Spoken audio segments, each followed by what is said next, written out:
Mal nascemos, precisamos de alguém que trate de nós, que goste de nós. Os sentimentos de apego e dependência são universais e definem o comportamento dos mamíferos. Procuramos apoio e damos apoio. O problema é quando a dependência se torna excessiva, ou seja, quando qualquer decisão a tomar depende exclusivamente da vontade do outro. Em Lua de Mel, Lua de Fel, um filme de Roman Polanski de 1992, o que começou por ser um romance escaldante transforma-se numa relação de total dependência. Ela garante que não consegue viver sem ele e por isso está disposta a fazer tudo e a aguentar tudo.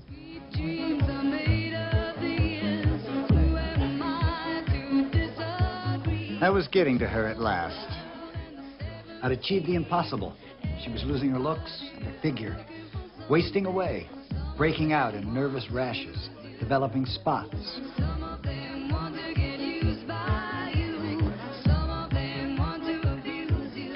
We were just admiring your new hairstyle.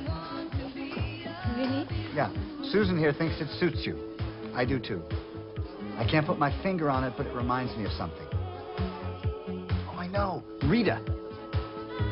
Rita? You know Rita. Rita, the neighbor's dog. Just a minute. Wait, what's that? Looks like a zit. It is. And your nose is shiny, too. I'm not a makeup artist, but I could do better than that.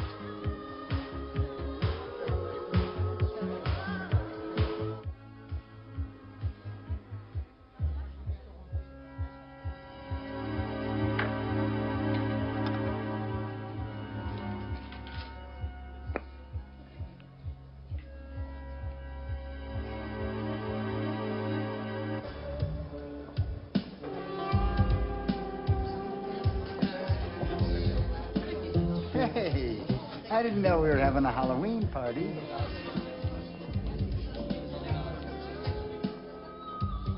She was so easy to hurt. It was getting to be like shooting fish in a barrel.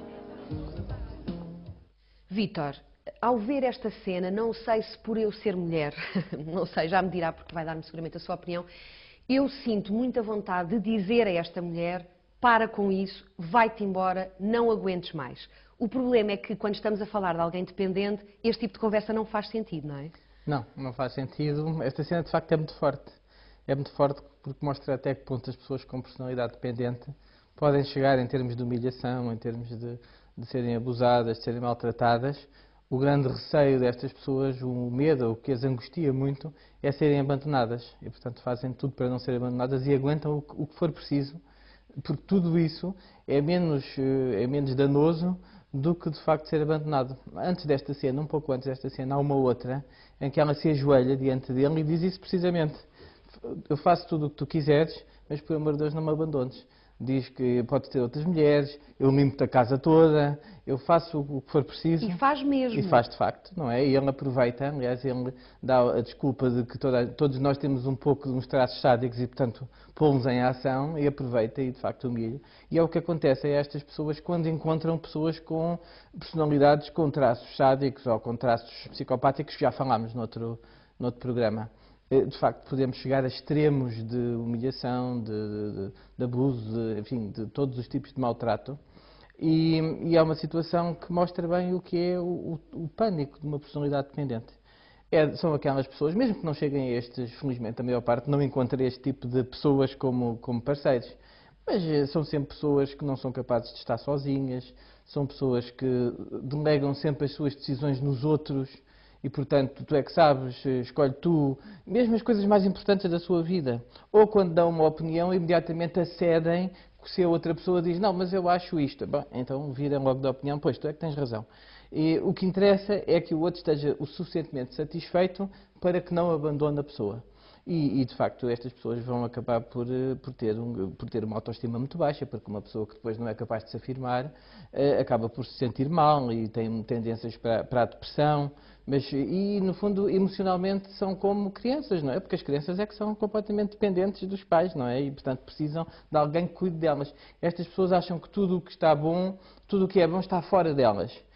e veem-se sempre a si próprias como inadequadas, como inaptas, como não sendo capazes de tomar conta de si próprias e muito menos de outras. E, portanto, acabam por viver uma situação em que estão sempre a chamar a atenção para a sua falta de adequação e a pedir aos outros, toma conta de mim, o que está sempre presente. Chegam mesmo a fazer uma coisa interessante, que é, em alguns casos mais graves, que é queixar-se muito. Portanto, são pessoas que vão muito ao médico, por exemplo, com queixas físicas várias que, de facto, não têm nenhum tipo de base fisiológica, mas é apenas para terem o estatuto de doentes. Chegam mesmo, às vezes, a simular doenças, a ferir-se, por exemplo, só para poderem ser internadas. Isto é uma variante chamada o síndrome de Munchausen, em que as pessoas, Munchausen tinha a ver com as aventuras do Barão de Munchausen, as pessoas inventam doenças, mas não para terem nenhum outro benefício, não é para terem, por exemplo, pensões ou benefícios materiais, não. É só para terem o estatuto de doentes e alguém a cuidar delas. Portanto, o que elas querem, de facto, é cuidem de mim, tomem conta de mim. A dependência, Luísa, que é, quando levada ao excesso, uma perturbação, é mais comum no sexo feminino, é mais comum entre as mulheres. Porquê? A dependência é mais comum entre as mulheres porque também tem a ver, vamos lá ver, esta relação de dependência e autonomia, este equilíbrio que é importantíssimo para nós seres humanos funcionarmos com os outros, quando é em excesso e dá esta patologia, esta dependência extrema do outro, este pensamento disfuncional que diz sozinho, logo mal acompanhado, ou mais ainda, no caso do filme, sem os outros eu não existo. Sem ele em particular, sem ele não é? em particular, ou sem o apoio dos outros. A solidão é uma coisa tenebrosa, de meter medo. Tem vários fatores para trás. Como é que isto surge? É importante perceber. Normalmente, um fator educacional que é muito importante é a educação rígida, uma figura rígida, educacional, que dá muita importância a certas regras morais. Certas regras morais como, por exemplo, sacrificar-se por alguém, ter prazer em dar sem esperar reciprocidade, ter prazer em servir, o que implica que as crianças, perante esta educação rígida, têm imensa dificuldade em expressar a agressividade, inibem a agressividade e transformam-se em adultos carentes de amor, que sujeitos a tudo que os outros querem por umas migalhas de atenção. Estas migalhas de atenção, que normalmente são sempre disfuncionais, levam a relações muito patológicas com os outros. São pessoas que, com esta crença do que não consigo, o sou frágil, o sozinho não vale nada, o outro é o forte, é o protetor, ou têm a sorte de encontrar alguém altruísta que as protege, que as mima, ou a maior parte das vezes encontram alguém que as manipula, que as usa, como é o caso do filme. Estas pessoas, numa relação de amizade normal, por exemplo, são tão dependentes de nós que transformam a relação numa coisa parasitária. São as pessoas colas que telefonam ao 20 vezes a perguntar o que é que eu faço, se fosses tu, o que é que tu dizias, como é que eu hei de agir. Estas relações disfuncionais de dependência levam normalmente a coisas depressivas gravíssimas, porque há uma rejeição consecutiva, porque as pessoas são desinteressantes, porque respondem em eco. A nível profissional, por exemplo, omitem as opiniões, prestam-se a fazer os trabalhos que os outros não querem, para ficar nas boas graças dos outros.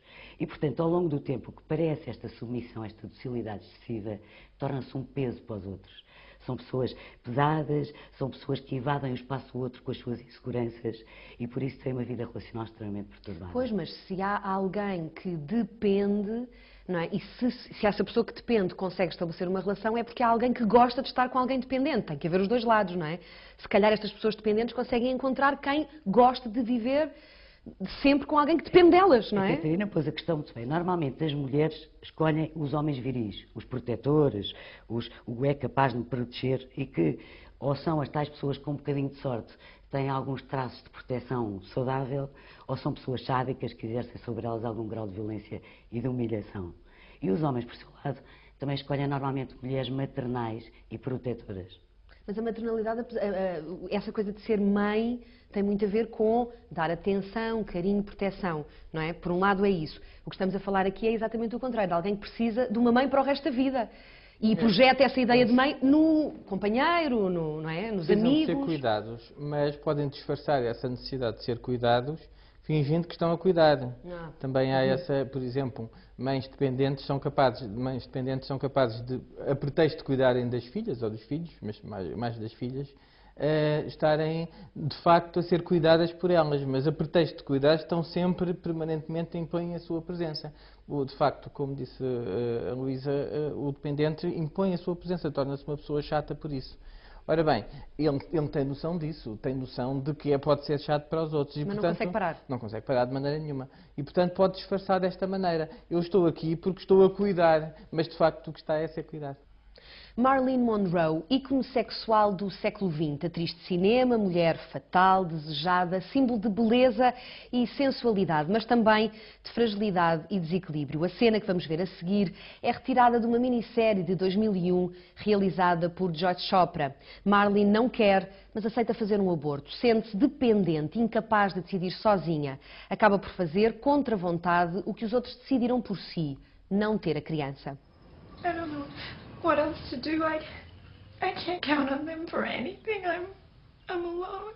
All right, now, Marilyn, what I'm going to do is turn you over to my assistant, Yvette. You know Yvette. She'll help you. Okay?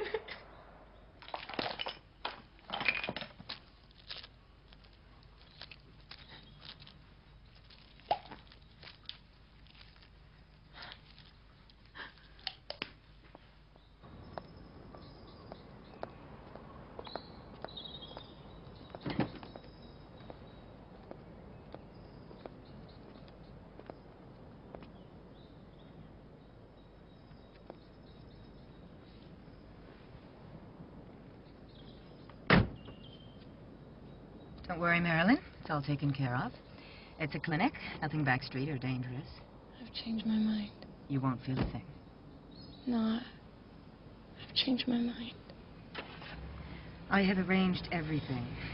You have a new apartment. We'll take you there after. You never have to see those degenerates again. My mind is my own to change. It is. It's all right. Please. Please, this is a mistake. I don't want to do this. Please don't. I made a mistake. It's all right, dear. It's all right. Please, I don't want to do this. Don't worry, my dear. You're in good I don't hands. want to do this. No, this is a mistake. Please. Please. Don't worry about me. I've got a golf date with Bing Crosby later. Please don't look at me. Don't take my picture. Don't take my Don't picture. struggle, please. There'll be minimal pain. And then this injection will produce a light twilight sleep.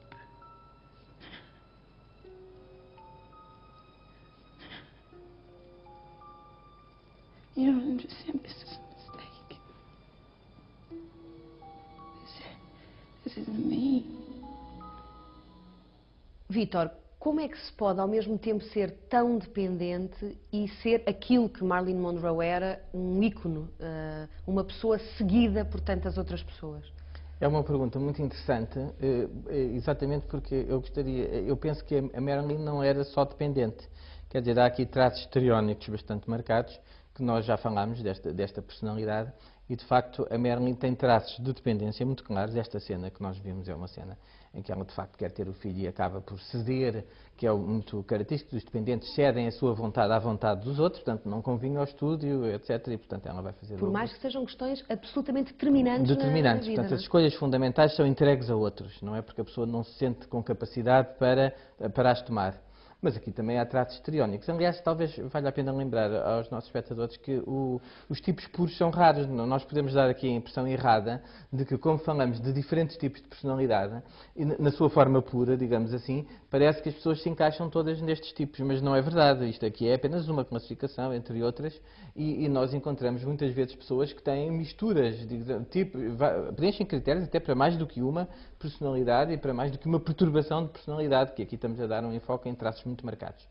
A Marilyn, de facto, tem estes traços histriónicos que são claros, quer dizer, aquela relação que ela tem com as câmaras, o chamar a atenção através, enfim, das mais variadas maneiras. Ela não precisa muito chamar a atenção, basta aparecer e chama imediatamente a atenção pela produção, não é? Sim, mas mudou a cor do cabelo, usa Exatamente. roupas mais ousadas. Mas é muito interessante que fez isso tudo por decisão de outros. Nada dela, ela não queria, até queria, por exemplo, ficar com o mesmo nome, Norma Monra ou Norma outra coisa, Norma Miller era o nome que ela queria, mas não, vão mudar-lhe tudo e, portanto, tudo é feito do exterior e ela limita-se a aceitar um figurino que lhe é imposto de fora. Agora, de facto, é uma mulher dependente, é uma mulher que vai sempre cedendo, por exemplo, os vários casamentos que tem, são sempre casamentos arranjados.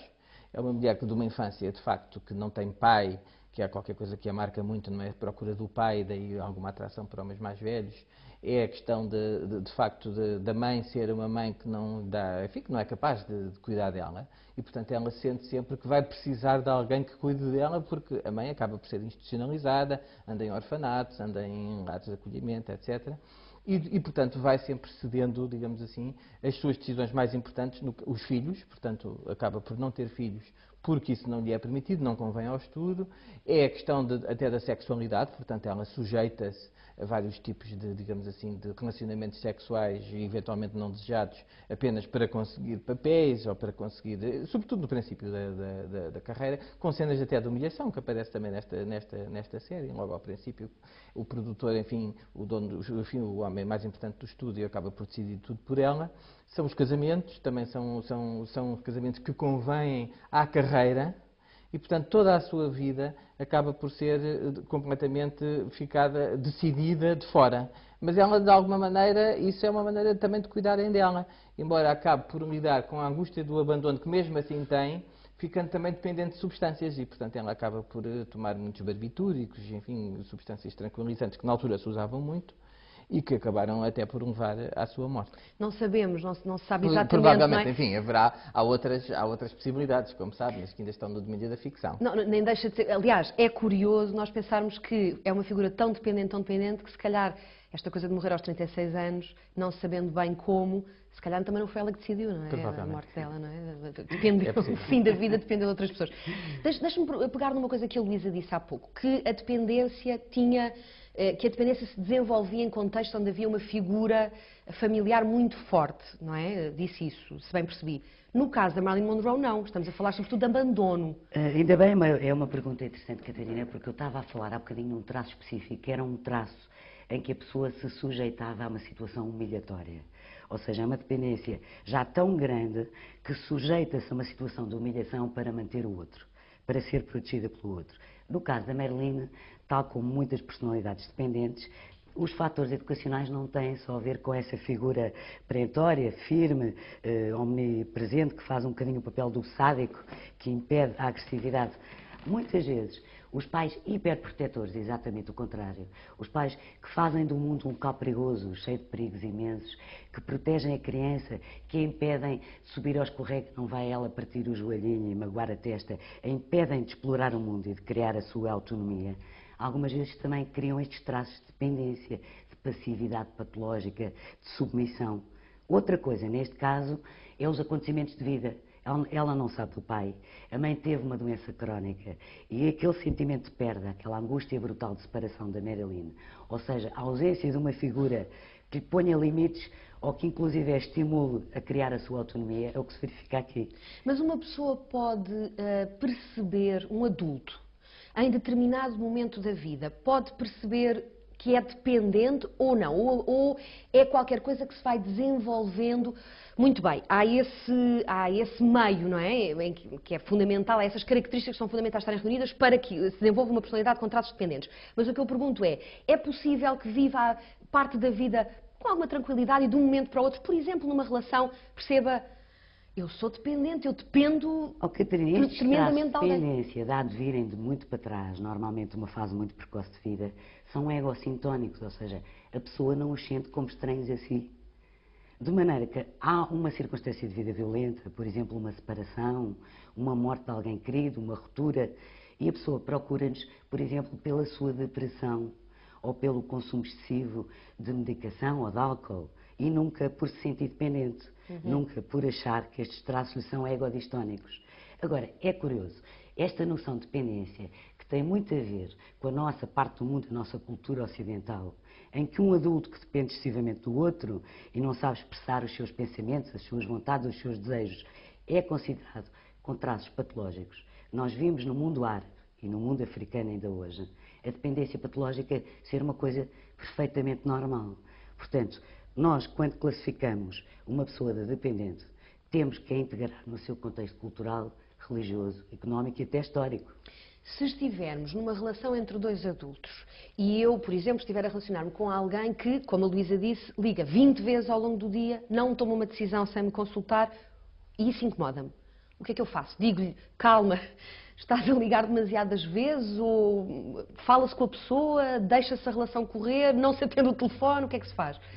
Normalmente estas pessoas que dependem muito da opinião dos outros, ao fim de um longo tempo, e nós vemos isso por amigos, tornam-se as chamadas pessoas aderentes, adesivas, cola, que nos cansam, que nos telefonam 20 vezes por dia a perguntar as mesmas coisas, que precisam demasiado de nós. Aqui há que, se for uma pessoa amiga, não é? Isto não é num contexto terapêutico, no contexto terapêutico serão tomadas outras medidas. Pôr um bocadinho de distância e controle, não estar tão disponível para opinar, securizar a pessoa na sua autonomia, dar-lhe reforço nas suas motivações e nas suas autonomizações progressivas e, em última análise, aconselhar uma terapia, de facto, que acho que é importante. Mas ir atendendo os telefonemas. Ir atendendo, não é desligar completamente o outro, porque isso é de uma violência absolutamente esmagadora. E a terapia faz-se como? A terapia, estas pessoas, quando procuram uma terapia, como já disse, não é por se sentirem dependentes, é porque aconteceu outra coisa qualquer que as leva a procurar uma terapia. E esta passividade, esta dependência, que numa primeira análise parece que vai constituir um vínculo relacional sólido, rapidamente se transforma numa relação invasiva do outro. Por exemplo, se o terapeuta vai de férias, telefona 20 vezes. O que é que eu faço? E dói-me a cabeça, e estou angustiado, e quero-me suicidar. Portanto, esta coisa invasiva, que é obrigatório pôr uma contenção rápida logo no início, nota-se, porque há esta relação de dependência patológica que transforma, que satura o outro, que põe o outro completamente fora de si. Portanto, numa relação terapêutica é extremamente importante, em primeira análise, corrigir os pensamentos disfuncionais. Esta noção de si, de que é fraco, de que é incapaz, que não é capaz sozinho de resolver as coisas, corrigir estas distorções cognitivas. É capaz, dizendo, interpretando, estimulando, criando uma série de autonomias, estimulando os sucessos e evitando ser muito assertivo com os fracassos. Portanto, estimulando a autonomia do outro e, sobretudo, ensinando a pensar em si e nos outros de uma outra forma.